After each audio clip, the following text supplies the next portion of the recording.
সময়ের পরিক্রমায় আরও ৩ সপ্তাহ পেরিয়ে গেছে। তিতিরে ট্রান্সফার হয়ে গেছে। শুধু এই মাসের আর ১ সপ্তাহ বাকি বলেই মাস্টার শেষের দিকে ফরিদপুর ছাড়বে।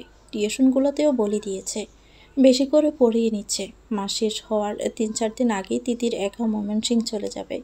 আজকে মাও হিয়াকে ঢাকায় চাচার বাসায় পাঠিয়ে দেওয়ার ব্যবস্থা করেছে। ময়মনসিংহ গিয়ে তো আর কেউ ওদের জন্য বাসা ঠিক করে রাখবে না। যা করার নিজেদেরকেই করতে হবে। নিজেদের বাড়িটাও বিক্রি করতে কিছু প্রসেস বাকি। আজ নিজের প্রয়োজনীয় জিনিসপত্র নিয়ে হোস্টেলে উঠবে। খুব অনুরোধ করে হোস্টেলে ১ সপ্তাহ থাকার অনুমতি নিয়েছে। হোস্টেল সুপার দয়ালু বলা চলে।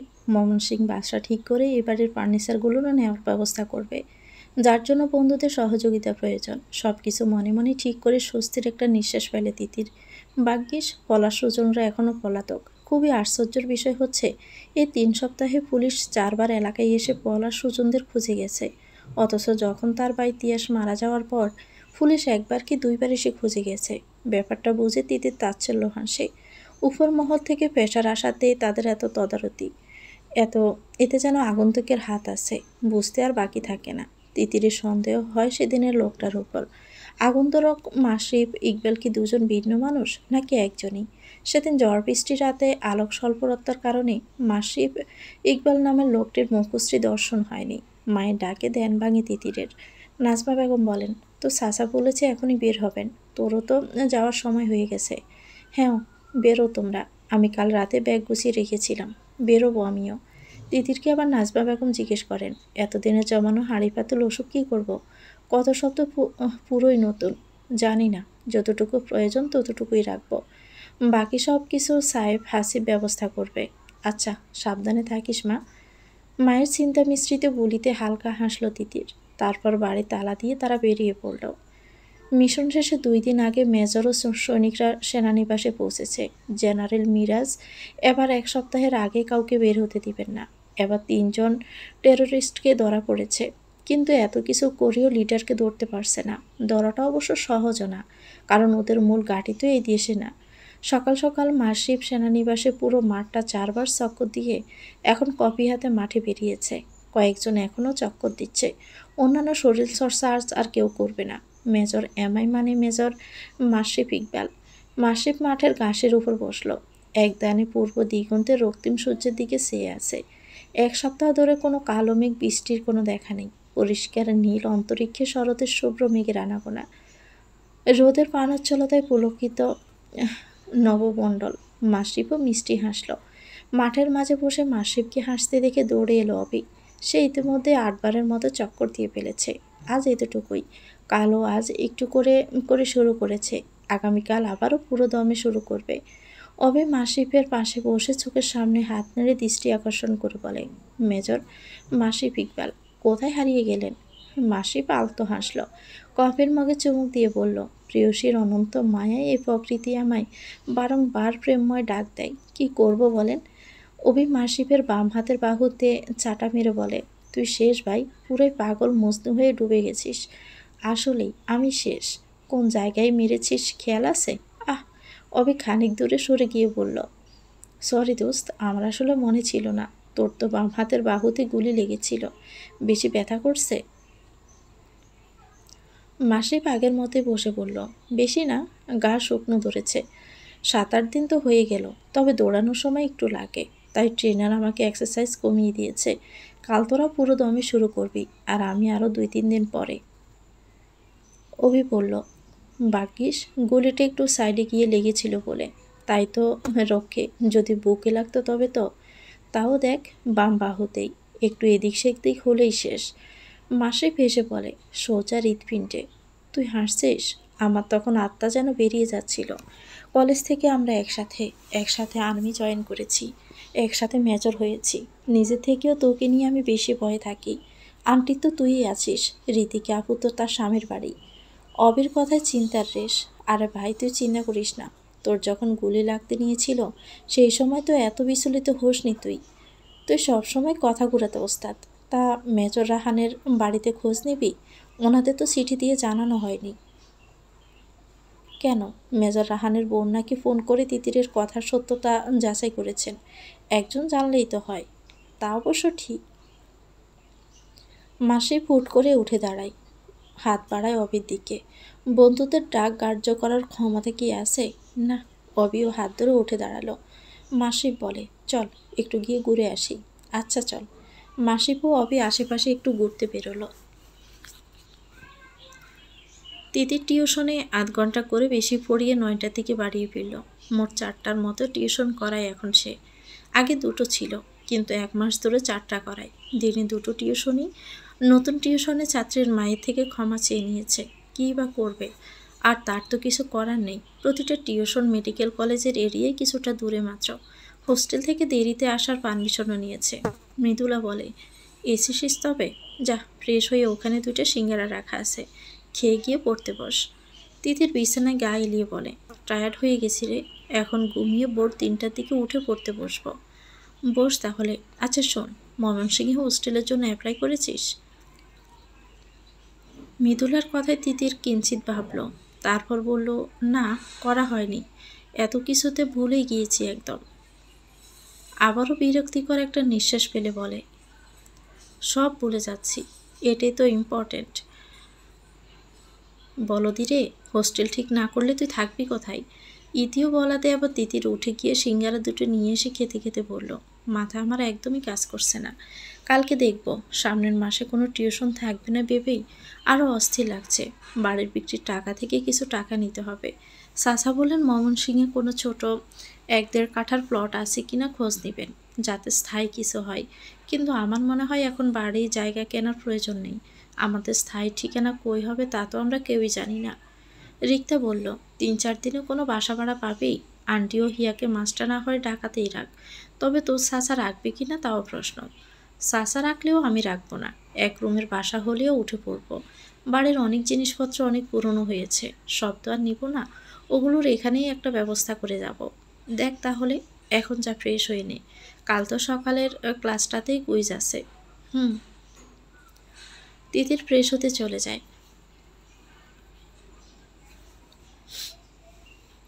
সুন্দরবনের ঘন অন্ধকারাচ্ছন্ন স্থানে গাছের গুড়ির উপর বসে আছে কিছু লোক। তাদের সাথে সুজন পলাশরাও আছে। এই স্থানে সচরাচর বন্যপ্রাণীদের আনাগোনা থাকলেও লোকগুলো আগুন জ্বালিয়ে বসেছে তাস খেলতে। এক লোক বলে ওঠে, মেজর মাসিবকেও বন্দি করতে হবে, কিন্তু ও দুর্বলতা কি? আরেকজন বলে ওঠে, ওর মা। আরে মা তো সবারই দুর্বলতা থাকে। তাছাড়া মেজর মাসিব তার মাকে নিজের কাছে তখনই আনেন যখন সে ছুটিতে থাকে। কিন্তু এমনিতে মেজর মাসিবের মায়ের কোনো খোঁজ পাওয়া যায় না। অন্য উপায়ে একটা খুঁজতে হবে, যেমনটা মেজর রাহানের সাথে করা হয়েছে। সুজন নেশাদ্রব্যে টান দিয়ে বলে ওঠে, ওই মেজর রাহান আছিল একটা বলদ। ও বিশ্বাস করেছে ওর বউ আমার লগে শুইছে। ওই মেজর মিশনে যাওয়া দিনই তো তিতির বউ ভাতের পর বাপের বাড়ি আইছিল। তিতিরের বিয়ে ঠিক হয়েছিল তা তো পরে জানছি। একটা মামলা লাগাই পালাই আইছিলাম। এলাকায় ফেরার পরেও জানতাম না তিতিরের বিয়ের কথা চলে। জানছি ওর বিয়ে 2 দিন আগে। ওর বিয়ে 3 দিন আগে ওই মেজর রাহান এলাকায় আইয়া চায়ের দোকানে আমার সামনেই জিগায়, তিয়াস আহমেদের পরিবার কেমন, কোনো খারাপ রেকর্ড আছে, তার বনে কই পড়ে, চলাফেরা কেমন। তখন ওই মেজর আর্মির পোশাকে আছিল বইলা মুই মুখে কুলুপাইটা আছিলাম।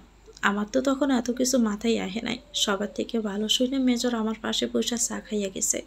তখন যদি জানতাম তখনই কথায় লাগাই দিতাম। বিয়ে করতো না আমার ময়না পাখিটারে।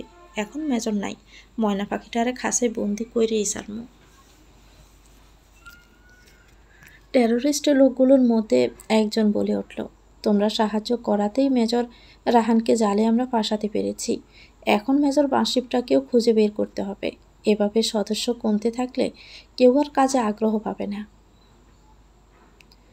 পলাশ বলে উঠল, খুঁজতে হইব। মেজর মাসিব তো আর আমাকেও এলাকার না, তো লিঙ্ক খুঁজতে হইব। আর সপ্তাহ পর এলাকায় যাব। এখন গেলে ঝামেলায় পড়ব। এলাকার এক ছোট বাইক হইল পুলিশ নাকি 3-4 বার খুঁজে গেছে। তিতির হিয়াগো বাড়িতে নাকি নিরাপত্তার ব্যবস্থা লাগায় রাখছে। যে খবর দেয় ওইও দিনের বেলা বাড়িতে বাইর হয় না। সন্ধ্যার পর সাফানে লাগিয়া দোকানে বইলে একটু নাকি শুনছে। আরেকজন টেরোরিস্ট বলে উঠল, ব্যাপারটা আসলে সন্দেহজনক। তিয়াসকে যখন গাড়ি চাপা দিয়ে মারলে তখনও পুলিশ এতবার আসেনি। এটাই তো আমি বুঝি না, কেটা এমনি পিছনে লাগছে আমাদের? পলাশ কিছুক্ষণ গালিগালাজ করে আবার নেশাদ্রব্যে সেবনে মন দেয়। ময়মনসিংহে তিতিরে থাকার জন্য হোস্টেলের ব্যবস্থা হয়ে গেছে। একদিনই ব্যবস্থা হওয়াতে তিতির দারুণ অবাক হয়েছে। এদিকে বাড়ির বিক্রির প্রসেস প্রায় শেষ। তিতিরের অ্যাকাউন্টে টাকা ট্রান্সফার শেষ। তিতির ব্যাংকে গিয়ে মা ও হিয়ার অ্যাকাউন্টে সমান করে টাকা ট্রান্সফার করে দিয়েছে। সাথে কিছু টাকা তুলেও নিয়েছে, সামনের মাসে যে টিউশন থাকবে না তাই। বাড়ির যেসব জিনিসপত্র ময়মনসিংহ নিবে সেগুলোকে আর্মির ট্রাক দিয়ে সেনানিবাসের ভিতরে রাখা হয়েছে। বাসা ভাড়া পেলেই নিয়ে যাবে, কম তো না। 3টা খাট, 2টা আলমারি, showcase, fridge, sofa set, dining table, পুরনো একটা টিভি, 3টা ওয়ারড্রপে 2টা নেবে। আরেকটা গুনে খেয়ে ফেলেছে তাই নিবে না। প্রয়োজনীয় হাঁড়ি পাতিল ও ডিনার সেট নাজমা বেগম ও হিয়া সেদিনই নিয়ে গেছিল। বাকি যেসব নিবে সেসব তিতির নিজে লাগেজে কাপড়ে পেঁচিয়ে নিবে। 3টা লাগেজ নিচ্ছে এর জন্য। অন্য শহরে পাড়ি জমাতে এত ঝামেলা, তাই কদিনে ভালোই বুঝতে পেরেছে। আজ শুক্রবার। হাসিব, সাইফ, মৃদুলা, ইতি, রিক্তা সবাই তিতিরকে বিদায় দিতে মেডিকেল কলেজের হোস্টেলের কাছে এসেছে। সবার চোখেই পানি। তিতির এই শহরে আর ফিরবে না। তিতির চারদিকে চোখ বুলিয়ে অশ্রুসিক্ত চোখে সবটা দেখে নিল। বন্ধুদের সাথে কত মন খারাপ, দুষ্টুমি, আনন্দের স্মৃতি এই স্থানটায়। কপাল বেয়ে গড়ানো নোনা জলের ধারাকে যেন 2 হস্তের তালু দ্বারা অবরুদ্ধ করল। নাক টেনে কণ্ঠের সংক্রিয়তা এনে বলে, তোরা কাঁদছিস কেন? আমি এই শহরে ফিরবো না বলেছি, কিন্তু তোদের সাথে দেখা করতে আসবো না তা তো বলিনি। তোরা কেউই তো আর এই শহরে স্থায়ী না। একদিন এই মেডিকেল প্রাঙ্গণ তো ছাড়তেই হবে। আমি না হয় একটু আগেই ছাড়লাম। ইতি তিতিরকে এসে জাপটে ধরে। মেয়েটা গতকাল রাত থেকেই কাঁদছে, একটু বেশি আবেগী কি না। ইতি কন্দনরত কণ্ঠে বলে, I will miss you too. তোর নাদুস নুদুস গালগুলো আবার কবে টানবো এটা তো বিধাতাই জানেন। তিতিরের আহ্লাদের সংলাপে ইতি আরও যেন আবেগী হয়ে পড়ে।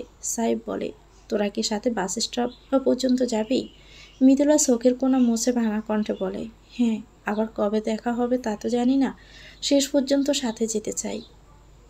রিক্তা নিজের ব্যাগ থেকে একটা ডায়েরি বের করে তিতিরের হাতে দিয়ে ঠোঁট কোলে জোরপূর্বক একটা হাসি ফুটিয়ে বলে, পড়াশোনার ব্যস্ততা ও সংসার চালানোর জন্য হয়তো সবসময় কথা বলার সময় পাবি না, তাই নিজেকে একা লাগলে এই ছোট ডায়েরিটা দেখিস। আমাদের 2 বছরের অনেক স্মৃতি বন্দি আছে। আমার খুব যত্নে করা এটা, সামনে রাখিস কিন্তু। তিতির রিক্তাকে জড়িয়ে ধরে নিজের কান্না সংবরণ করতে পারে না। এই 5 জন 2 বছরের সবসময় তার পাশে ছিল। নতুন ক্যাম্পাসে গিয়ে কি এমন কাউকে পাবে? তিতিরের জানা নেই। ওরা বাস স্ট্যান্ডের জন্য রওনা হলো। তিতিরকে বাসে উঠিয়ে বাস ছাড়ার আগ পর্যন্ত সেখানেই ছিল। বাস ছেড়ে দিলে তিতির বাসের সিটে গা এলিয়ে দেয়। গন্তব্য নতুন, সূচনা কেমন হবে তা নিয়েই সংশয়। মাগরিবের নামাজ পড়ে সেনানিবাসে নিজেদের রুমে এসেছে মাসরিফ ও অভি। হঠাৎ করে মাসরিফের ফোনে কল আসে। স্ক্রিনে মা মহিমা বেগমের নাম্বার দেখে মুচকি হাসে সে। রিসিভ করে সালাম দিয়ে বলে, কেমন আছো মা? আলহামদুলিল্লাহ, আমি সবসময় ভালোই থাকি। তুই মিশন থেকে ফিরে 2 দিন আমার ফোন রিসিভ করিসনি, তাই আমি তোকে 4 দিন ফোনই করিনি। এখন দেখছি আমার ছেলে আমাকে বলতেই বসেছে। মায়ের অভিমান মিশ্রিত কণ্ঠে মাসিফ মুচকি হাসে। সে তো মায়ের কাছে গুলি লাগার বিষয়টা লুকাতে কয়েকদিন ফোন রিসিভ করেনি। মা তার খুব চিন্তাপ্রিয় মানুষ। মাসিফ বলে, আরে 3 দিন পর হাজির হব, শুধু দেখো। আর তুমি কি কোয়ার্টারে আসো তো? তা আর কই থাকবো? তুই না থাকলে আমাকে তো এই ক্যাডেট কলেজের কোয়ার্টারেই থাকতে হয়। তোর যে কেন এত ভয় আমাকে নিয়ে, আমি সেটাই বুঝি না। মহিমা বেগমের অভিমান এখনও কমেনি। মাসি বলে ওঠে, তোমার এতগুলো ছেলে থাকতে আমার কথা মনে পড়ে? তোমার তো ওদের সারাদিনের অ্যাক্টিভিটি দেখতে দেখতেই দিনটা পেরিয়ে যাওয়ার কথা। বিকেলে বড় মাঠটার পাশে রাস্তা দিয়ে সবটা চক্কর দাও তো। তোমার সুগার লেভেল কেমন? মহিমা বেগম বলে ওঠেন, দেই তো, কম বড় মাঠ ওটা। তুই যে একজনকে আমার উপর নজর রাখতে দিয়ে গেছিস, ওই ছেলে বিকেল হলে নিজের খেলাধুলা রেখে আমাকে নিয়ে 2 বার করে মাঠে চক্কর দেয়। কিন্তু বাবু, আমি যে ছেলেদের খেলার মাঝে তোকে খুব বেশি মিস করি রে। মাশরিফের নিজেরও আবার যেন খারাপ লাগছে। ছোট থেকে ক্যাডেট কলেজের মাঠেই খেলাধুলা করে বেড়ে ওঠা তার। মা ওখানকার শিক্ষিকা হওয়াতে আরও সুবিধা হয়েছে। তবে মায়ের চাকরির আর 3 বছরের মতো আছে। নিজেও তো এই ক্যাডেট কলেজেরই ছাত্র। অবির সাথে বন্ধুত্ব কলেজ থেকে। আগে খুব একটা কথা হতো না অবির সাথে, কিন্তু কলেজ থেকে ফুটবল টিমে দুজনের বন্ধুত্বের শুরু। আরও বন্ধুরা সবাই তো আর্মিতে জয়েন হয়নি। মাশরিফ আদুরে কণ্ঠে বললেন, আই মিস ইউ টু মা। খুব শীঘ্রই দেখা হবে ইনশাল্লাহ। ইনশাল্লাহ। ফোন কেটে দেওয়ার পর অবির দিকে তাকালে অবি এক দৃষ্টিতে চেয়ে আছে। মাসি ইশারাতে শুধালো। অবি বলে, গুলি লেগেছে এটা আন্টিকে তুই জানাতে না চাইল?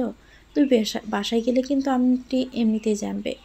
ছুটির পর বাসায় গেলে আন্টি তোকে খুঁটিয়ে খুঁটিয়ে পর্যবেক্ষণ করে আমি জানি। মাসিফের ভাবলেশহীনভাবে জবাব। করুক, সে যা করে শান্তি পায়। আমার সামনে চিন্তা করুক, আমি সামনে নিব, কিন্তু আমার আড়ালে চিন্তা করলে বিপি হাই করে বসে থাকবে, তারপর আবার আমার চিন্তা দ্বিগুণ হয়ে যাবে। হুট করে অবি হেসে ফেলে, মাসিফও হাসে। তারপর দুজনে ড্রেস বদলিয়ে ডাইনিংয়ে যায় সন্ধ্যার নাস্তা করার জন্য।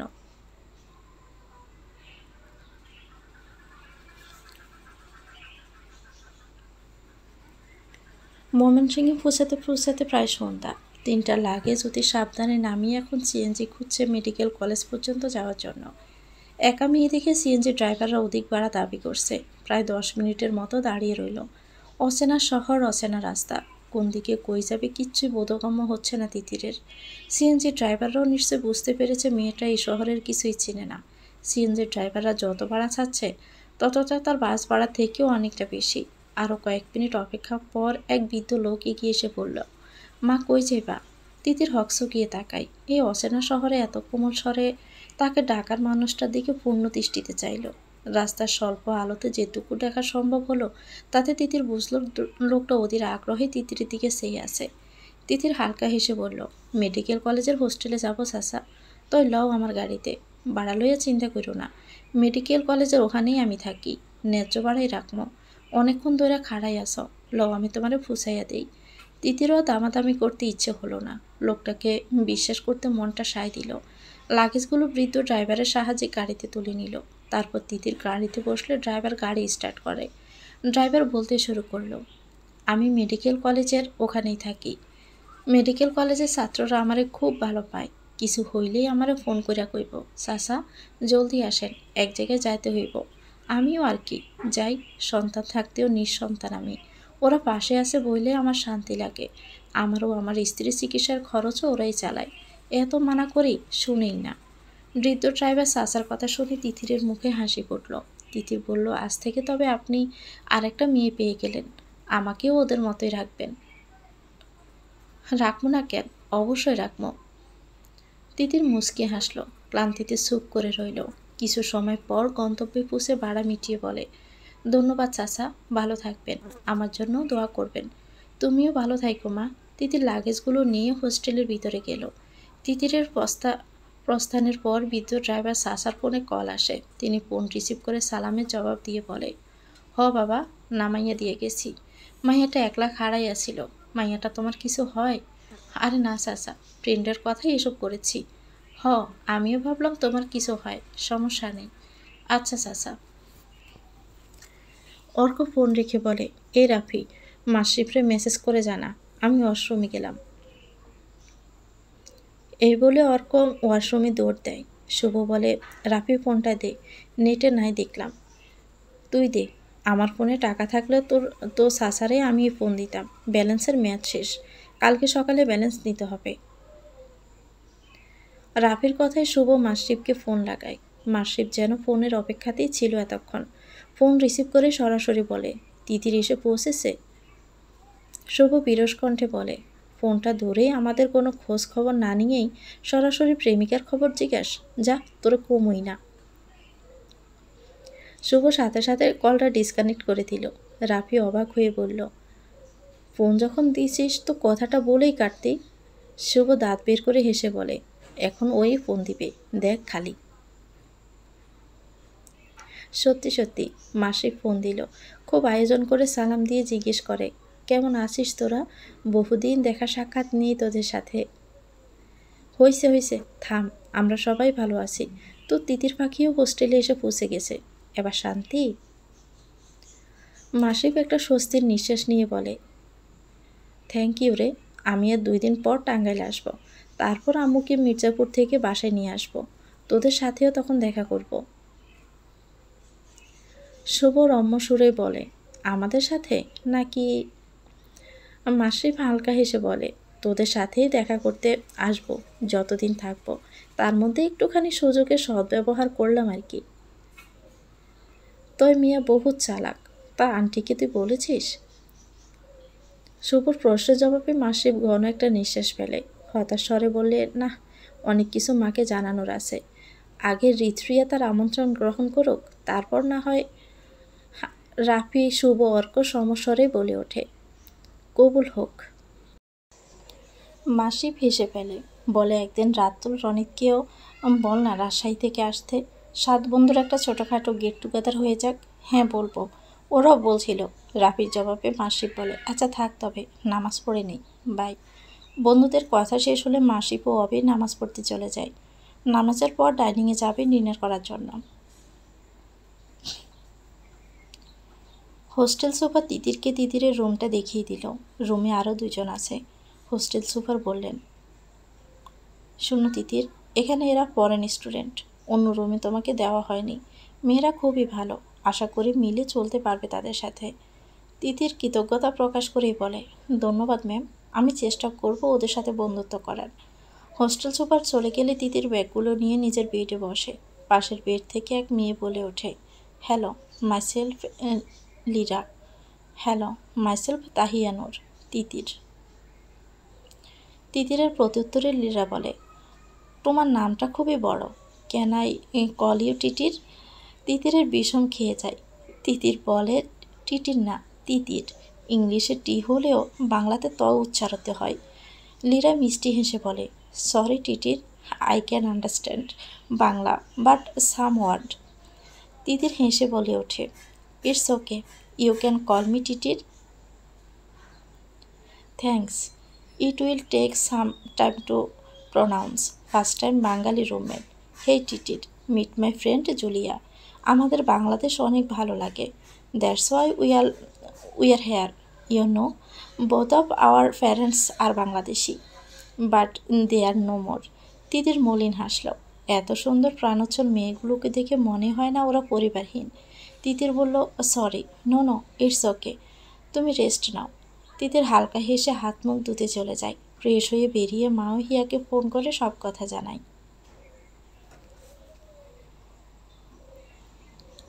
নতুন বোর্ড, স্নিগ্ধতায় ভরপুর। নতুন শহরের প্রথম সকালটাতেই মনটা ভালো হয়ে গেল তিতিরের। আজকে এখানে প্রথম ক্লাস করতে যাবে। একটু ভয় ভয় করলেও অন্যরকম একটা উৎসাহ কাজ করছে। হঠাৎই পাশ থেকে কেউ কফির মগটা এগিয়ে দিলে তিতিরের ব্রু কুঁচকে আসে। পাশ ফিরে চাইলে দেখে লিরা। লিরা চমৎকারভাবে হেসে বলে, গুড মর্নিং। তিতিরও হেসে বলে, গুড মর্নিং। কফি? তিতির লিরার হাত থেকে কফির মগটা নিয়ে বলল, থ্যাংক ইউ। লিরা নিজে নিজেই তিতিরকে অনেক কিছু জিজ্ঞেস করা শুরু করে। তিতিরও ওর সাথে তালে তাল মিলাচ্ছে। রুমমেট নিয়ে তিতির দারুণ খুশি, কিন্তু বেশি দিন তো সে থাকতে পারবে না। কফি শেষ করে ক্লাসে যাওয়ার জন্য তৈরি হয়ে নেয়। তিতির জানতে পারে লিরা ও জুলিয়া তিতিরের ব্যাচমেট। 3 জন একসাথে ক্লাসে চলে যায়। প্রথম দিন হিসাবে 2 জন নতুন ফ্রেন্ড পেয়ে ভালোই লাগছে। ক্লাসে গিয়ে লিরা ও অন্য ফ্রেন্ডদের সাথে তিতিরের পরিচয় করিয়ে দিয়েছে। ক্লাস শেষে লিরা ও জুলিয়া তিতিরকে ক্যাম্পাসটা ঘুরিয়ে দেখতে থাকে। পথে ইন্টারনেট শেষের দিকে থাকা রাফি, অর্ক, সুবোধের সাথেও দেখা হয়ে যায়। অর্ক নিচ থেকে এগিয়ে এসে একটু না জানার ভান করে তিতিরকে বলে, তুমি কে? আজকে নতুন দেখলাম, ফ্রেশারদের তো আসার এখনও সময় হয়নি। তিতির ভয়ে কাসুমাসু অবস্থা, র্যাগিংয়ের শিকার হবে কিনা সেই ভয়ে আছে। স্বল্প শব্দে বলে, মাইয়া, আমি মাইগ্রেশন করে ফরিদপুর থেকে এখানে এসেছি। ও আচ্ছা, তা লিরা, জুলিয়ার সাথে উঠেছ নাকি? লিরা অর্কের এমন অভিনয় দেখে মুখ কুঁচকে নেয়। পরশু দিনই তো অর্ক শুভ এসে লিরা ও জুলিয়াতে তাদের নতুন রুমমেটের কথা জানিয়েছিল। অর্কের ওই প্রশ্নের জবাবে লিরা মুচকি হেসে দেয়, ইয়েস ব্রো, ও এর রুমমেট। অর্ক জোরপূর্বকে হেসে বলে, আচ্ছা থাকো তবে, তাহলে পরে কথা হবে। জুলিয়া মুখে হাত দিয়ে হাসছে। অর্ক, রাফি, শুভ চলে গেলে ওরাও তিতিরকে নিয়ে ঘুরতে থাকে। পরবর্তী ক্লাস শুরু হতে এখনও অনেক সময় বাকি। সুজন পলাশরা এলাকায় এসেছে ভোরে, এসেই তিতিরদের বাড়ির কাছে গেছে। উকিঝুঁকি দিয়ে নিজেদের বাড়িতে চলে গেছে। ওরাও তো বুঝতে পারল না তিতিরা বাড়ি ছেড়ে দিয়ে চলে গেছে।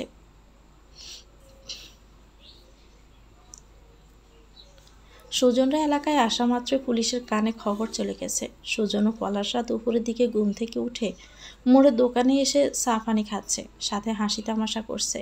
তখনই ওদের শোকের অন্তরায় হয়ে পুলিশ হাজির হয়। আচমকা ঘটনায় সুজন, পলাশও তাদের সঙ্গীদের বিষম খাওয়া অবস্থায়। ওরা পালানোর জন্য দৌড় দিবে, তার আগে পুলিশ ওদেরকে ঘেরাও করে ফেলে।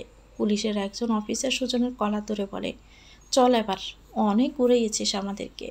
সুজন এবার দাঁত কিড়মির করে বলে, আমার ধৈর্য নিবি অফিসার? তোর বড় অফিসারও আমার কথায় উঠে আর বসে। পলাশ বলে, এত সোজা নেহি, 2 দিনও রাখতে পারবি না। এই অফিসার মনে হয় নতুন, আমরা এলাকায় আসিলাম না, তাই পকেট ভরতে পারে নাই। পুলিশ অফিসার নাদিম মুচকি হেসে বলল, ঠিকই বলেছিস, পকেট ফাঁকা আমার। যার পকেট ভরেছিস তাকে বান্দরবন ট্রান্সফার করা হয়েছে, তাই তোদের জেলে ভর্তি এসেছি আমি। সুজনের আবার মাথায় হাত, কিভাবে বাঁচবে আবার সে উপায় খুঁজছে। পুলিশের পায়ে পাড়া দিয়ে পালাতে চাইলে অফিসার হ্যান্ডগানের পচ্চা দিয়ে সুজনের মাথায় আঘাত করে। আঘাতে সুজন ব্যথায় কাঁকিয়ে ওঠে, যা দেখে পলাশও চুপসে যায়। তারপর পুলিশ হাতে হ্যান্ডকাপ পরিয়ে সুজন ও পলাশকে গাড়িতে তোলে থানায় নিয়ে যায়। ময়মনসিংহ আসার 2 দিন পেরিয়ে গেছে। আজ বিকেলে ক্লাস শেষ করে তিতির বাসা খোঁজার জন্য একটু বেরিয়েছে। 2 দিনের ক্লাসের ফাঁকে ফাঁকে লীরা ও জুলিয়া তিতিরকে পুরো ক্যাম্পাসটা দেখিয়েছে। সে সাথে আরও 2-1 জন বন্ধুও হয়েছে।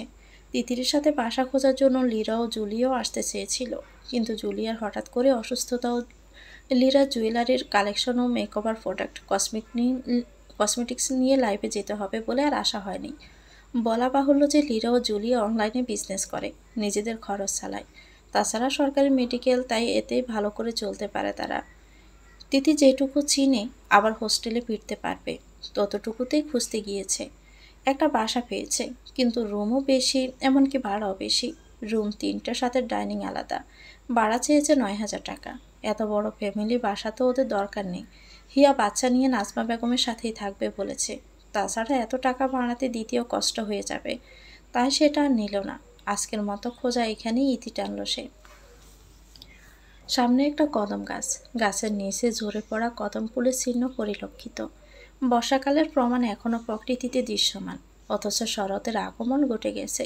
তিথি দেখলো এই রাস্তা দিয়ে গাড়ি খুব একটা চলাচল করে না। সিএনজি, প্রাইভেট কার ক্ষণে ক্ষণে আসে, আর রিক্সা। ফুটপাতে মানুষজন হাঁটছে, তাই সেখানে বসলো। একটা পড়ে থাকা অর্ধ কদম ফুল তুলে নিল। কদম ফুল তার প্রিয়দের তালিকাভুক্ত। কোনো ফুল যে তার প্রিয়র তালিকায় নেই তা সে নিজেও জানে না।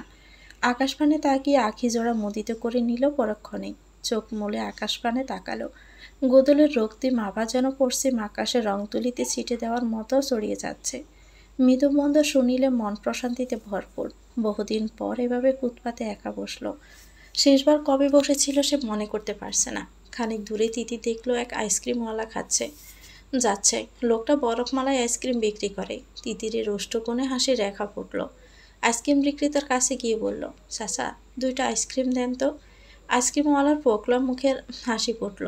জিজ্ঞেস করলো, কয় টাকা কইরা দিব মা? আপনি বলেন আগে। তিতিরের জবাবে আইসক্রিম বিক্রেতার প্রত্যুত্তরে বললেন, 5 টাকা কইরা নিলে পাত্রটাও খাইতে পারবা, আর 10 টাকা কইরা নিলে প্লাস্টিকের কোটাতে দিব। তিতির গালে হাত দিয়ে কিছুক্ষণ ভাবল, তারপর বলল, 5 টাকা করে দেন চাচা। আমার রাক্ষসী মন পাত্রসহই খেয়ে নিতে চাইছে। বলেই তিতিরে হেসে ফেলল। তিতিরের মুগ্ধ করা হাসি আরও ক্যামেরায় ফোকাস হলো। আড়াল থেকে হৃদপ্রিয়ার প্রাণোচ্ছলতা উপভোগ করার মাঝে দারুণ এক আনন্দ আছে। আইসক্রিমওয়ালার পাওনাটা মিটিয়ে 2 হাতে 2টা আইসক্রিম নিয়ে ভাবল একটা ছবি তুলবে। হাতে থাকা কদম ফুলটার নষ্ট হওয়া সাদা পাপড়িগুলো তুলে ফেলে দিল। তারপর শুধু সূর্যের ন্যায় হলুদ অংশটা রাখল। বাম হাতে কদম ফুল ও 2টা বরফ মালাই আইসক্রিম নিয়ে চটজলদি ব্যাগ থেকে ফোন বের করে পশ্চিম কোণে ডুবন্ত রক্তিম সূর্য অভিমুখে আকাশপানে হাত উছালো। তারপর 2 ক্লিকে 2টা ছবি তুলে নিয়ে আবারও ফুটপাতের ওই জায়গাতে গিয়ে বসলো। আইসক্রিম গলে যাওয়ার দরুন হাত পেয়ে গলা পানি পড়া শুরু করেছে। অতিসত্ত্বর যদি না খায় তবে আর খাওয়াই হবে না। তাড়াহুড়ো করে একটা আইসক্রিম পুরোটা মুখের ভিতর পুরে দেওয়া মাত্রই ঠান্ডায় নাক কান দাঁত শিরশির করে উঠল। চোখে মুখে ঘিসে পড়ার মতো অবস্থা। এই বোকামি না করার মনস্থির করে ধীরে ধীরে সময় নিয়ে আইসক্রিম খাওয়া শেষ করে উঠে দাঁড়ালো। এবার যে ফিরতে হবে। আকাশ থেকে মনে হচ্ছে এখনো সন্ধ্যা নামার ঢের সময় বাকি, কিন্তু প্রভাকর যে আজকের মতো নিদ্রাতে চলে গেছে। কিছু পর হাঁটতে আজান পড়ল। তিতির একটু থেমে দাঁড়ালো। এক মসজিদে আজান শেষ হলে আবার হাঁটা ধরল। 5-6 মিনিটের মধ্যে মেডিকেল কলেজে এরিয়াতে এসে পড়েছে। এবার দেখা মিলে সে বৃদ্ধ ড্রাইভার চাচার সাথে। তিতির ভাবলো রাতে পড়ার সময় খিদে ফেলে খাওয়ার জন্য বিস্কিট চকলেট কিনে নিয়ে চাচার সাথে একটু সালাম বিনিময় করবে। দোকান থেকে জিনিসপাতি কিনে সেখান থেকে এসে দেখে ড্রাইভার চাচা আর নেই। তিতির এবার হোস্টেলে ফিরতে উদ্যত হলে একজন তিতিরকে ডাক দেয়। এই মেয়ে। তিতির গাবড়ে তাকালো। দেখলো তার সিনিয়র। সেদিন যে ছেলেটা লীরা জুলিয়াদের সাথে ক্যাম্পাসে ঘুরে দেখার সময় এসেছিল, সেই ছেলেটা। সাথে আরও 3জন দেখা যাচ্ছে।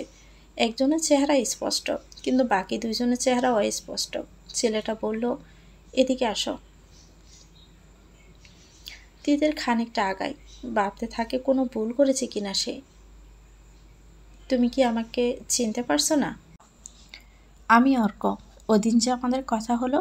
অর্কর পরিচিতি পর্বে তিতির হাসার চেষ্টা করে বলল, জি ভাইয়া, আমি চিনেছি। অর্ক আবারও জিজ্ঞেস করে, কোথায় গিয়েছিলে? সিনিয়রদের সালাম দিতে হয় জানো না? তিতির থতমত খেয়ে যায়, তারপর সালাম দেয়। পাশ থেকে এক পুরুষালী কণ্ঠস্বর ভেসে আসে, অর্ক, ওকে যেতে দে, সন্ধ্যা হয়ে গেছে। কিছু বলার হলে বল, নয়তো শুধু শুধু সময় নষ্ট করিস না। তিতিরের কাছে কণ্ঠস্বরটা যেন পরিচিত ঠেকল, কিন্তু কোথায় শুনেছে সে মনে করতে পারছে না। লোকটার মুখশ্রীও দৃশ্যমান না। এবার শুভ্র নামে ছেলেটি এগিয়ে এসে বলল, তোমাকে বিকেলে ক্যাম্পাস থেকে একা বের হতে দেখেছিলাম। তুমি তো মাইগ্রেশন করেই এসেছ। এই শহর কি চেনো? না মানে এমনি বেরিয়েছিলাম। তিতিরের জবাবে শুভ বলে ওঠে, ও আচ্ছা, কোনো হেল্প লাগলে বলতে পারো। আমাকে না পেলেও রাফি ও অর্ককে পাবেই। শুভর কথায় বন্ধুরা বিরক্ত হলো। রাফি শুভর মাথায় ছাটা মেরে তিতিরকে উদ্দেশ্য করে বলল, যদি যাও তুমি যাও, এখন কোনো হেল্প লাগলে তারপর জানাবে। তিতির মাথা নাড়িয়ে আবারও সালাম দিয়ে চলে আসে। তিতির চলে গেলে মাসি ব্যাপার ঘুরে তাকাই। সে আজই এসেছে। প্রথমে টাঙ্গাইল যাওয়ার বদলে এখানে সে এসেছে। বিকেলে এসে তিতিরকে বের হতে দেখে পিছু নিয়েছিল। শুভ ও রাফি মাসিফের কাঁধে হাত রাখে। রাফি বলল, তুই কি খুব আয়োজন করে নিজের মুখ দর্শন করাবি, নাকি ভয় পাচ্ছিস? শুভ মজার ছলে বলে ওঠে, সুদর্শন পুরুষদের একটু বেশি ঢং থাকে। আমি তো বুঝি না তুই রোদের মধ্যে সারাদিন দৌড়ঝাঁপ করে রাফির মতো ফর্সা কী করে আসছিস। রাফি হচ্ছে জুনিয়রদের ক্রাশ। আমি আর অর্ক একটু কমই আর কি। রাফি শুভকে আবারও মাথায় একটা লাগিয়ে দিয়ে বলে, তাই জন্যই তো আমি এখনও সিঙ্গেল। আর তুই তো ছুটিয়ে প্রেম করছিস, খুব ভালো তো। তুই মেয়েদের পাত্তা দেস না তো ওরা সুযোগ পাবে কেমনে বল? অর্ককে দেখ, জুনিয়র একটা ওর পিছনে ঘুরে, আরও সেটাকে বারবার আপু আপু বলে ডাকে। অর্ক ভাব নিয়ে বলে, আমার দরকার নেই ডাক্তার গার্লফ্রেন্ড বা বউ, আমি সাধারণ মেয়েই বিয়ে করব। এদিকে বাসায় আম্মা বলতেছে বিয়ে ঠিক করে রাখছে, বারবার বলতেছে ঢাকায় ফিরে যেতে। মাসিফ হেসে বলে ওঠে, করে ফেল তবে। সবার আগে তুই বিয়ে করে অভিজ্ঞতা জানা, সবার শেষে মনে হয় আমার বিয়ে হবে। হঠাৎ করে শুভ বলে ওঠে, এই মাসিফ, তোর পিছু যে ঘরে ওই মেয়েটার কি খবর? কি যেন ক দিয়ে নাম। রাফি ব্যঙ্গ করে বলে ওঠে, মাসু বিবি, আমাকে কাশু বলবা? হ্যাঁ। মাসিফ রাফির কথায় ছুটে গিয়ে 2-1 গা লাগিয়ে দিয়ে বলে, ভাবতেছি আবার মাকে বলবো। চলো তোমার কোয়ার্টারেই থেকে যাই কয়েকদিনের জন্য, আবার বাড়িতে যাওয়ার দরকারটা কি? এত বিরক্ত লাগলে কানের নিচে 2টা লাগাবি, দেখবি সোজা হয়ে গেছে। রাফির বুদ্ধিতে মাসিফ হতাশ হলো। ওই মেয়ের ন্যাকামির জন্যই সত্যি সে বিরক্ত। ফোনের রিংটনে পকেট থেকে ফোন বের করে দেখে তার মা কল করেছে। মাসিফ বলল, আচ্ছা থাক তবে, আবার কালকে আসবো। আজ যাই, মা এবার রেগেই যাবে না হয়। মাসিফ নিজে জিপে ওঠে সবাইকে বিদায় জানিয়ে চলে যায়।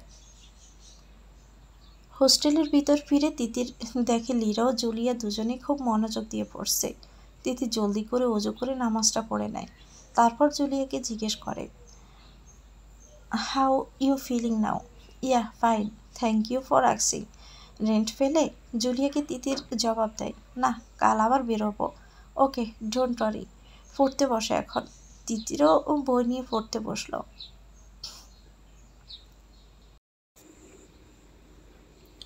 মাসিফ মির্জাপুরে পৌঁছালো। Mirzapur cadet college. তার শৈশব কৈশোর সব এখানেই। ছোট থেকে মায়ের চাকরি সূত্রে পরিবার সহ এখানেই থাকতো। তারপর সময়ে ক্রমবর্ধমানে এখানকার স্টুডেন্ট হলো। তারপর আর্মিতে জয়েন। সব কেমন ধারাবাহিকভাবে চলছে।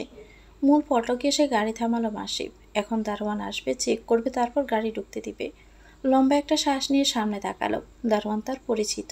দারোয়ানকে সালাম দিয়ে গাড়ি নিয়ে ভিতরে চলে যায়।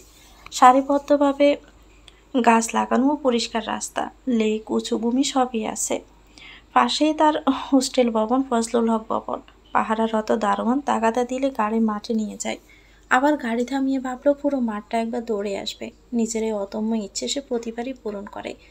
8 মিনিটে পুরো মাঠটা দৌড়ে এসে গাড়ি থেকে পানির বোতল নিয়ে পানি খেয়ে মাঠে বসে পড়ল। এবার মায়ের ফোন রিসিভ করতে মহিমা বেগম বললেন, বাসায় আয়, মাঠে দৌড়াতে হবে না, সকালবেলা তো এমনিতেই দৌড়াবি। মাসিফ হেসে বলে, দারোয়ান তোমাকে বলেছে তাই না, প্রতিবার এই সময়েই ফোন দাও তুমি। আমি গেট দিয়ে ঢুকার ঠিক 14-15 মিনিট পর। মাহিমা বেগম অভিমান করেই বললেন যেন। বললেন, এর আগে ফোন করলে তো তুই দৌড়বি না, তাই এই সময়ে ফোন করি। ঘড়িতে সময় দেখেছিস? 10টার কাছাকাছি। জলদি আয়। আসছি, 2 মিনিটেই আসছি। বসা থেকে চট করে উঠে গাড়িতে বসে স্টার্ট দেয় গাড়ি। তারপর গাড়ি জায়গা মতো পার করে বাসায় প্রবেশ করে। মহিমা বেগম দরজা খুলেই রেখেছিলেন। সেই সুযোগে মাসিফ দৌড়ে গিয়ে মাকে জড়িয়ে ধরে বলল, 3 মাস তাই না মা? 3 মাস পর আসলাম আমি। হ্যাঁ, মাঝে ছুটি পেয়েও আসিসনি তাও জানি। আমার কথা তো তোর মনেই পড়ে না। মায়ের অপ্রতিরোধ অভিযোগে মাসিফ হালকা হাসে। তারপর বলে, তোমার জন্য একটা সারপ্রাইজ রেডি করতেই তো আসিনি মা। সারপ্রাইজটা পেয়ে তুমি অনেক খুশি হবে। কোনো মেয়ে পছন্দ করেছিস নাকি? বিয়ে করবি? বল, মেয়ে কোথায় পড়াশোনা করে? ছবি আছে তোর কাছে? মায়ের অত্যাধিক অধীরতায় মাসিফ কপালে হাত দিয়ে মাকে চেয়ারে বসিয়ে বলে, নাম ছবি এসব কিছুই বলবো না, তবে ডাক্তারনি পাবে যে তোমাকে টাইট দিয়ে রাখবে। বাকিটা সারপ্রাইজ। আর বিয়ে এখনই করব না, ডাক্তারনি আগে জানুক তারপর। ডাক্তার, ইঞ্জিনিয়ার বা কিছু নাই করুক, তাতেও কোনো সমস্যা নেই, শুধু মেয়েটা ভালো হলেই হোক, যে আমার অবর্তমানে সবসময় তোর সাথে থাকবে। মায়ের এখনও অশুভ কথায় মাসিফ যেন বাড়ি রুষ্ট হলো। তুমি সবসময় এসব কথা কেন বলো মা? দেখো, পরে 6 মাসও আর আসবো না। মহিমা বেগম ছেলের মাথায় হাত বুলিয়ে মুচকি হেসে বললেন, আচ্ছা ঠিক আছে, আর বলবো না। এবার চল তো, ফ্রেশ হয়ে খেয়ে নিবি। তোর পছন্দ মতো পাঙ্গাস মাছের মাথা দিয়ে মুড়ি ঘণ্ট করেছি, তারপর করলা দিয়ে শিং মাছের ঝোল, আর চিকেন সবজি। জানি রাতে বেশি খেতে পারবি না, তাই এটুকু। সাথে তোর পছন্দের পাটিসাপটা পিঠাও আছে। এসব কম মা, এগুলোর জন্য কম করে হলেও 1.5 প্লেট ভাত খেতে হবে। আর পাটিসাপটা এজন্যই হবি বলে, বাসায় গেলে অভ্যাস খারাপ হয়ে যায়।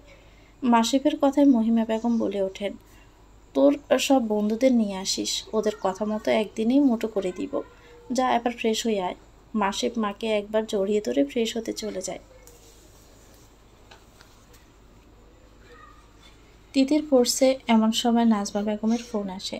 তিতির ফোন রিসিভ করে কুশলাদি জিজ্ঞেস করে নাজমা বেগম বলেন, বাসা পেয়েছিস? না মা, কাল আবারও বের হব।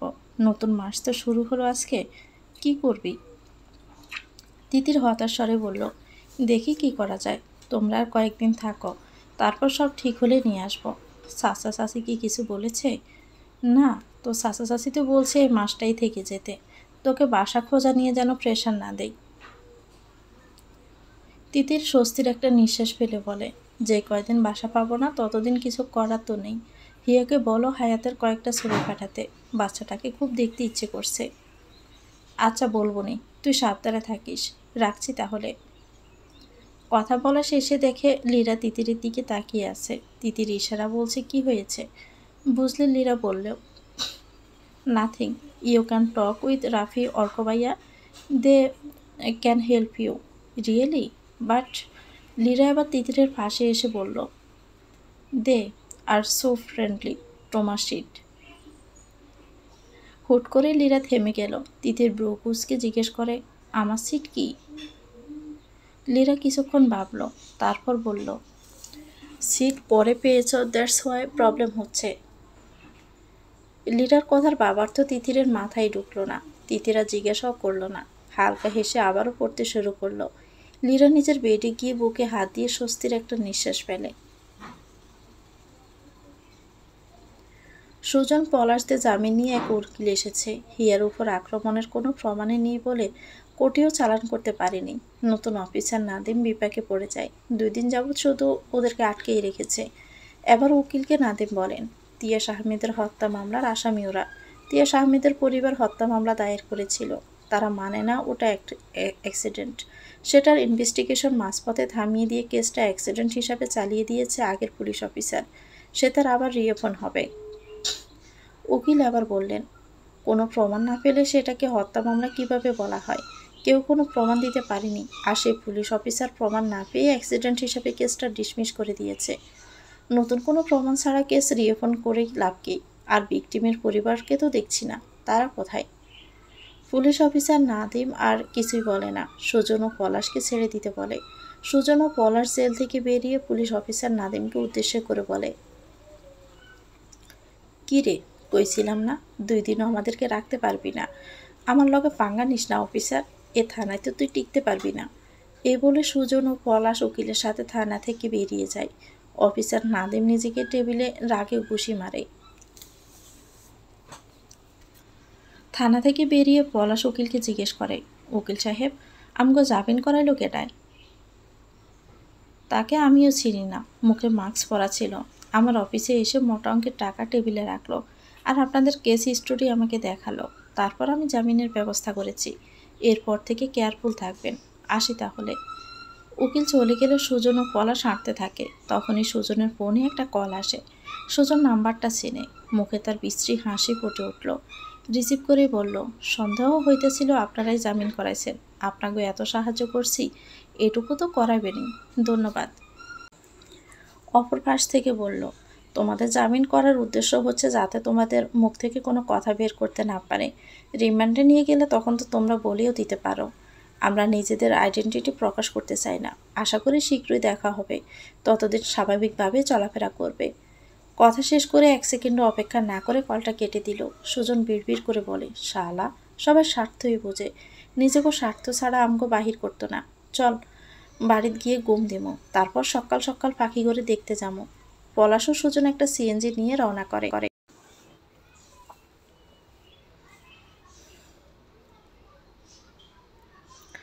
ভোরের রক্তিমশা রাতের আধার কাটিয়ে ধরণীতে নতুন সূচনা নিয়ে এসেছে। ফজরের নামাজ মসজিদে বসেছিল আলো ফোটার অপেক্ষায়। ক্যাডেটের স্টুডেন্টরা অনুশীলন করছে, ওদের রুটিন থাকে। মাশরাফি ওদের সাথে যোগ দিল। স্যারদের তো পরিচিত আগেই। 1 আপ শেষে একজন এসে বলল, ভাইয়া চলেন আমাদের সাথে, ডাইনিংয়ে নাস্তা করবেন। মাসিফ হালকা হাসলো। যখন মাসিফ সদ্য এইচএসসি শেষ করেছে, সেই বছর পূর্ণমিলন অনুষ্ঠানে মাসিফ ও তার বন্ধুরা এসেছিল সদ্য বের হওয়া এক্স ক্যাডেট হিসাবে। তখন এই জবের নামের ছেলেটিও ক্যাডেটে নতুন। মাসিফ বলল, মা বকা দিবে, বাসায় গিয়ে নাস্তা করতে হবে। তোমার প্রিপারেশন কেমন? টার্গেট তো মেডিকেল। জি ভাইয়া, মেডিকেলে চান্স না হলে আপনার মতো আর্মিতে জয়েন করব।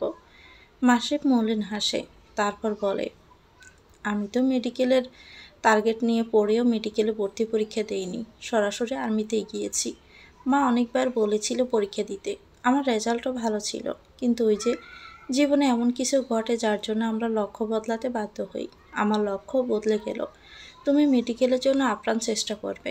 মির্জাপুর ক্যাডেটের ছাত্র হয়ে কোনো সরকারি মেডিকেলের চান্স হবে না তা মানাই যায় না। জি ভাইয়া, দোয়া করবেন। আসি তাহলে, ডাইনিংয়ে যাওয়ার জন্য ড্রেস বদলাতে হবে। মাসিক মুচকি হেসে ছেলেটিকে দ্রুততা দেখালো।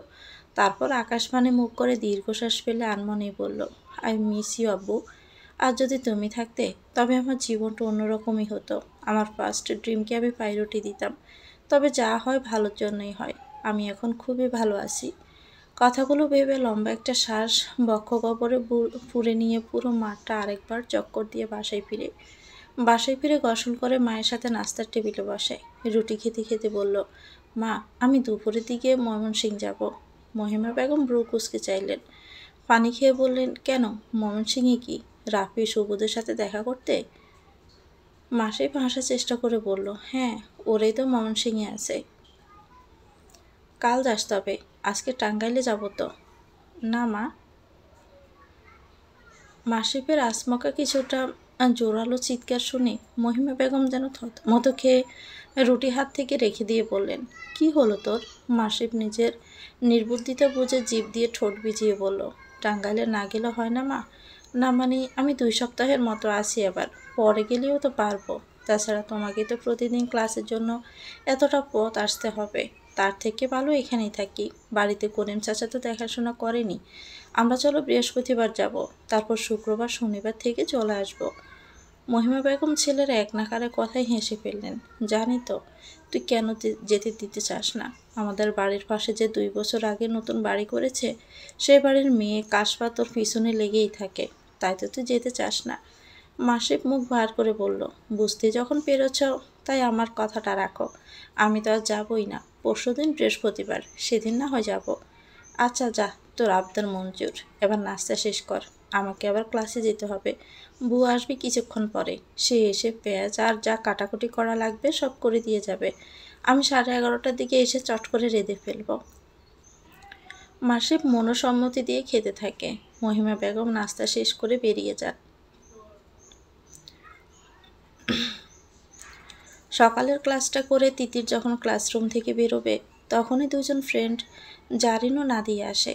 জারিন বলে, গতকাল না আমরা ফ্রেন্ড হলাম, তাহলে তুই আমাদেরকে ছেড়ে একা একাই ক্লাস থেকে বের হয়ে যাচ্ছিস কেন?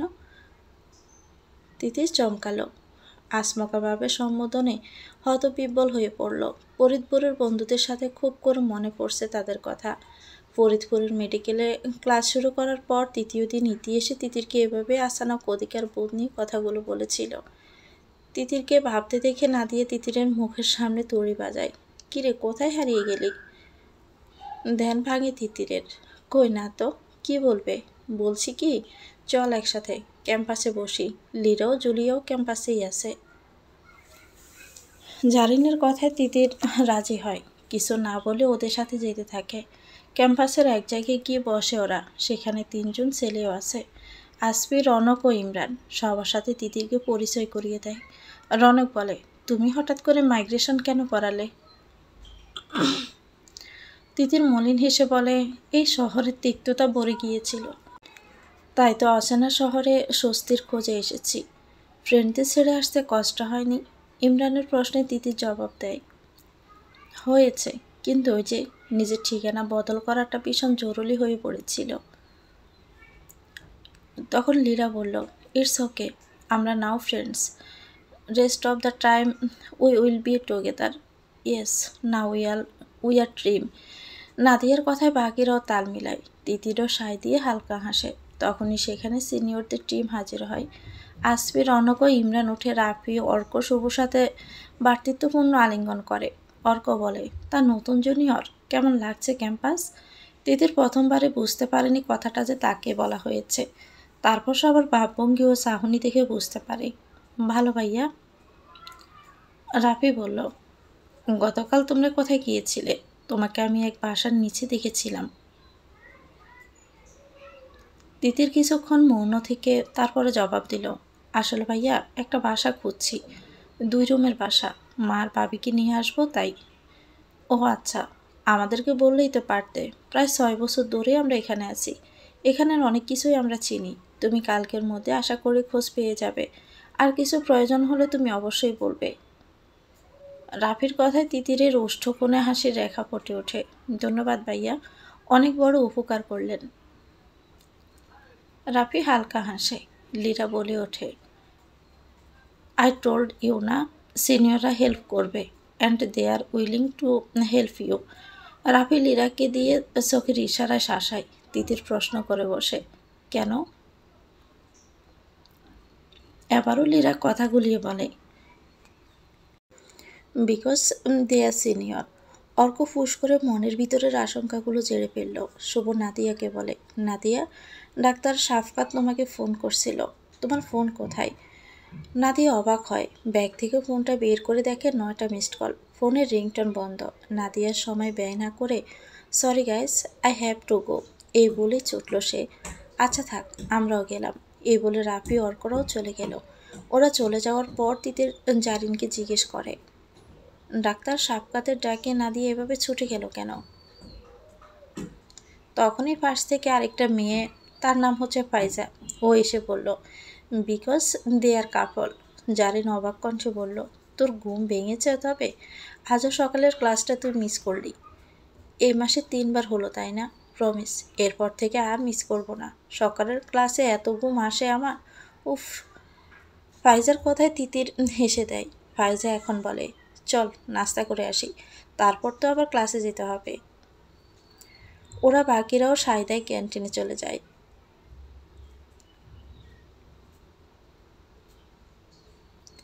বেলা 12টায় সাগর ও পলাশ এলাকার মোড়ের দোকানে এসেছে। চা পানি খেয়ে তিতিরদের বাড়ির দিকে বেরিয়েছে।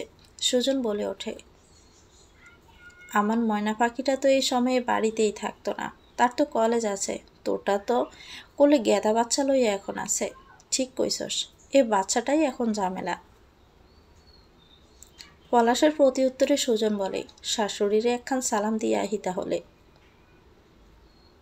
পলাশ ও সুজন হাঁটতে হাঁটতে তিতিরদের বাড়ির সামনে চলে আসে। তারপর বাড়ির গেটের কাছে এসে ভিতরে ঢুকে কেসি গেটের সামনে দেখে তালা ঝুলানো। সুজন বলে ওঠে, এখানে তালা কেন? কেউ নাই নাকি বাড়িতে? বুঝতেছি না তো, কোথায় গেছে? চল তো মোড়ের দোকানে গিয়ে জিজ্ঞাসা করে আসি। চল তাহলে। ওরা আবারও মোড়ের দোকানের দিকে ফিরে যায়। গিয়ে দোকানে গিয়ে জিজ্ঞেস করে, চাচা, তিয়াসের বাড়িতে তালা কেন? চা দোকানেই চা বানাতে বানাতে বলল, পরশুদিন একটা আর্মি ট্রাক আইছিল, তারপর ওই বাড়ি থেকে কি কি জানি নিয়ে গেল। তবে খাটের পায়া দেখছি, তাই কয়দিন ধইরা তিয়াসের বোনরে তো দেখি না রাস্তা দিয়ে যাইতে। ওর মা ভাবি মনে হয় বেড়াইতে গেছে। সুজন ও পলাশ টুথপিক দিয়ে দাঁত খোঁচাতে খোঁচাতে ভাবতে থাকে ব্যাপারটা কি।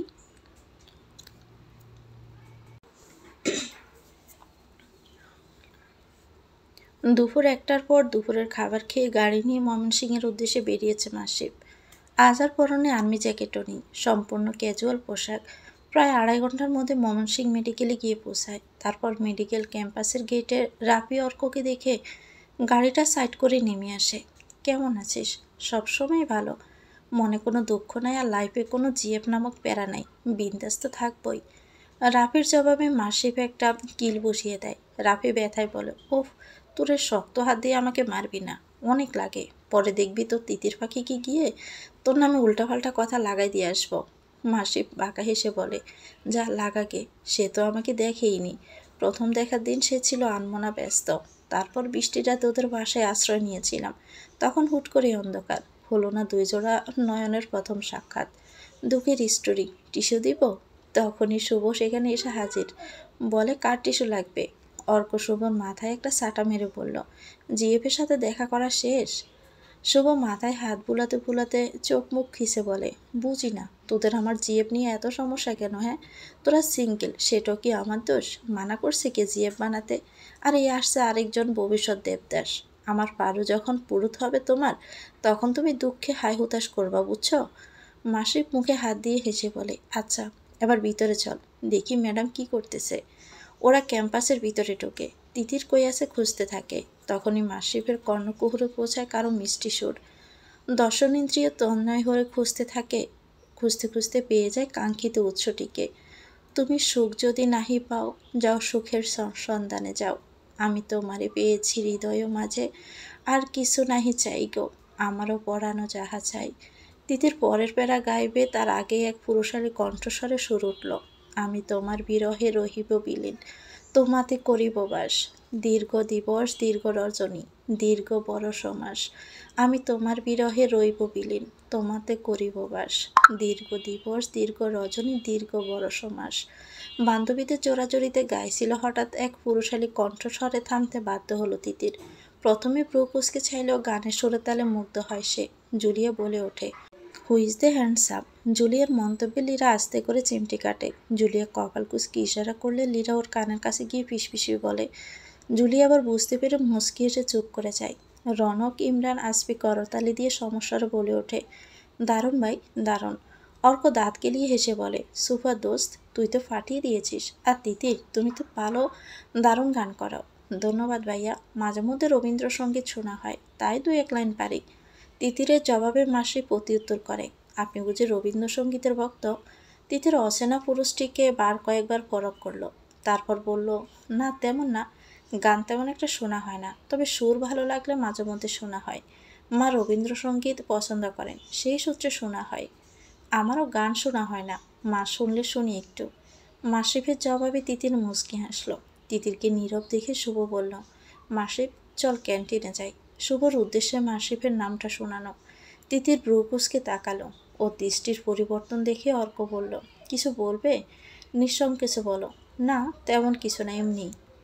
তোমার কি সন্দেহ বাতি গেছে? শুভর আচানক কুলকিনারাহীন প্রশ্নে তিতির অবাক হয়ে বলে, বুঝলাম না ভাইয়া, আমি আবার কি করলাম? এই যে তুমি চোখে সন্দেহের বার্তা নিয়ে আমার অতি বোলাপালা বন্ধুর দিকে চেয়ে আসো, কিছু তো একটা সন্দেহ করছোই, তাই না? তিতির থতমত খেয়ে যায়। হতবিব্বল কণ্ঠে বলল, তেমন কিছু না ভাইয়া, ওনার কণ্ঠস্বর কিছুটা পরিচিত, আর সাথে নামটাও, কিন্তু আপনি তো আমার কাছে অপরিচিতা।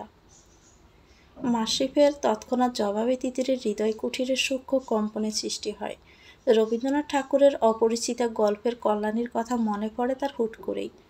মাসিফের উষ্ঠদয় দ্বারা কিছু শব্দ জনসম্মুখে প্রকাশিত হলো না, বলতে পারল না, তুমি আমার বহু আকাঙ্ক্ষিত অপরিচিত প্রেয়সী।